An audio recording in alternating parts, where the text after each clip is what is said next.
കർക്കിടക ചികിത്സയെന്ന് പറഞ്ഞാ കൊണ്ടുപോയത്. എന്റെ അമ്മേ, ഇനി ശരിക്കും ചികിത്സ നടത്തേണ്ടി വരും. അതുപോലെ ശരീരം അരിച്ചു പറക്കി ഒഴിഞ്ഞു വിടുമായിരുന്നു. നിന്റെ മാത്രമല്ലടാ, നിന്റെ മരുമോന്റെ കാലും അവൻ തല്ലിയൊടിച്ചു. അത് പിന്നെ മോള് ജയിലിൽ എന്നെ കാണാൻ വന്നപ്പോ പറഞ്ഞായിരുന്നു. ഓ വാമൻ ബുദ്ധി ഉപദേശിച്ചു കൊടുത്താ ഉണ്ണിക്ക്. അപ്പോഴേ ഞാൻ പറഞ്ഞതാ ഉണ്ണിയുടെ കാര്യം പോക്കാന്ന്. എന്തായാലും മാർക്കോ കൂട്ടിക്കൊണ്ട് പോയി. ആ നേരത്തെ അവനോട് പറഞ്ഞുകൂടായിരുന്നു ആ വാമനെ തല്ലിക്കൊല്ലാൻ.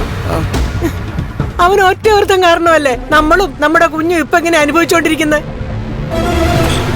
കാലണ കിട്ടുമെന്ന് അറിയുമ്പോ ആൾക്കാരെ കൊല്ലാൻ നടക്കരുത്. അങ്ങനെ നടന്നാ ഇതല്ല ഇതിനപ്പുറവും സംഭവിക്കും.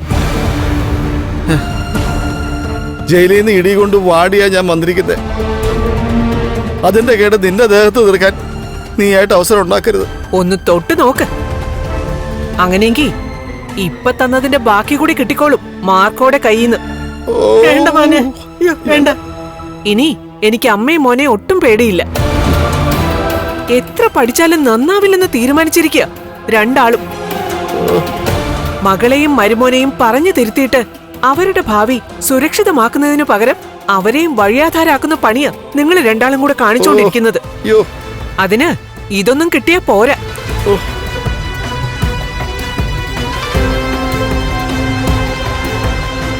അകത്തോട്ട് പോകാൻ മോനെ. വാ, വീഴല്ലേ.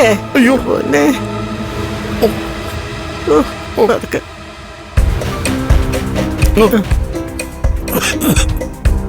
അങ്ങോട്ടിരിക്കും, അവിടെ ഇരിക്കും. പതുക്കെ പതുക്കെ. എന്റെ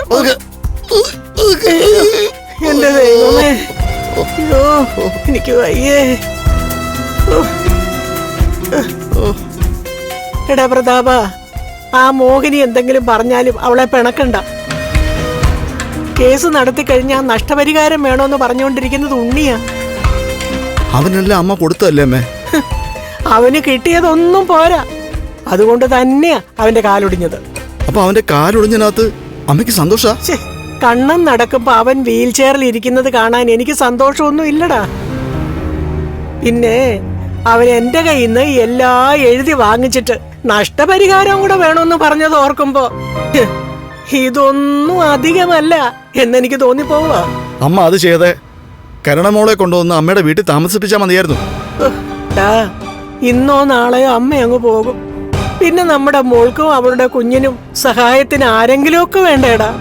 അതുകൊണ്ടല്ലേ എല്ലാം സഹിച്ച് കെട്ടിയന്മാരുടെ കൂടെ ജീവിക്കാൻ ഈ പെൺകുട്ടികളോട് പറയുന്നേ. എന്തായാലും ശനി വേരോടെ പിഴുതിങ്ങി വന്നിരിക്കുക. നമ്മളെ കൊണ്ടേ പോകത്തുള്ളൂ എന്ന് പറഞ്ഞു. അയ്യോ അമ്മേ, അമ്മ വെള്ളം ഒന്ന് ചൂടാക്ക്, എനിക്ക് ഇത്തിരി ആവി കുടിക്കണം. ഇനി മരുമോനോടൊപ്പം അമ്മായി അച്ഛനും വീൽ ചെയറിൽ ഇരിക്കേണ്ടി വരുമോടാ? അയ്യോ ഒന്നും പറയാൻ പറ്റില്ല അമ്മേ.